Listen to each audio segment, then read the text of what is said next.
விசாக நட்சத்திரம். விசாக நட்சத்திரக்காரங்களுக்கு பார்த்திங்கன்னா இந்த காலகட்டம் வந்து ஒரு பொன்னான காலகட்டம் அப்படின்னு சொல்லலாம். ஏன்னு வச்சுக்கிங்களேன், நட்சத்திர அதிபர் குரு பகவான் பாக்கியத்தில் இருக்கார். ஸோ அப்போ என்னென்னாக்கா தந்தை வழியில் ஒரு பிரச்சனை ஏற்பட்டு ஒரு லாபத்தை கொடுக்கும்னு சொல்ல முடியும். அதே போல் என்னென்னாக்கா புதிய குருவோட ஆசீர்வாதம் வாங்கிறது, குருவோட பிளெஸ்ஸிங்ஸ் இல்லை குரு தீட்சை வாங்கிறது, இந்த மாதிரியான புதிய ஒரு ஆன்மீக தொடர்புகள் ஏற்படும். அதன் வழியாக உங்கள் வாழ்க்கை அடுத்த ஒரு பரிணாம வளர்ச்சியை நோக்கி செல்லுமானால் கண்டிப்பாக செல்லும். அதனால் இந்த காலகட்டம் உங்கள் வாழ்க்கையில் பொன்னான காலகட்டம்.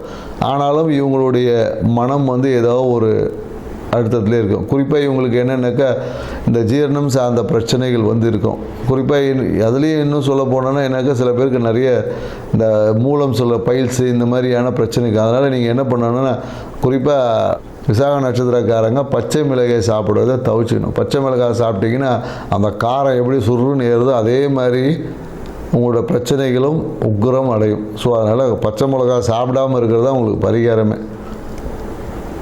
பச்சை மிளகாய் சாப்பிடாமல் இருங்க. முடிஞ்ச அந்த வேல் மாறல் படிங்க, உங்கள் வாழ்க்கையை சிறப்பாக்கிங்க. நன்றி, வணக்கம்.